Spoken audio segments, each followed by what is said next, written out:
เจ้าสวัสดีมื้อนี้ก็ทำบุญทำทานอยู่วัดเนาะหรือว่าสิกาเกี่ยมใส่บุญประเพณีของเดือน3ของเฮานี่แหละก็จะเป็นวันที่31จะแม่นออกใหม่13ค่ำเดือน3เฮาเนาะพอได้ใจบุญใจศรัทธาเด้อมารวมบุญร่วมทานกันได้เนาะเพื่อเป็นสิริกุศลแก่ตัวเองเนาะก็ได้บุญทั้งบ้านนี่ทั้งแนวโฮมคนนี่แนวโฮมคนนี่แนวโฮมคนคือเก่านี่เจ้าภาพเพิ่นนี่อันนี้ก็สารวัตรเพิ่น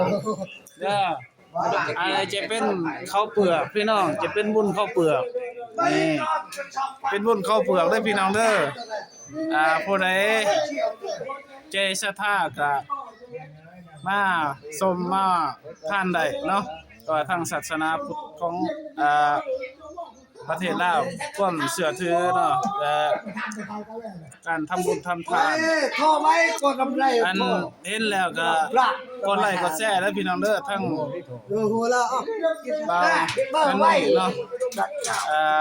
เขาน้ำปลาใจก็จะเป็นประกอบส่วนเป็นเขาศรัทธาเฮือนละศอกเนาะมาประกอบส่วนเข้าวัดเข้าว่านี่กำลังสร้างพี่น้องโอ้ยอันนี้ทั้งแผนกแนวโฮมสารวัตรเพิ่นมาชุมนุมกันอยู่วัดอันนี้ก็เจ้าภาพเพิ่นนี่ว่าจะนี่มาฮอดมื้อนี้กดไลค์กดแชร์เด้อพี่น้องเด้อ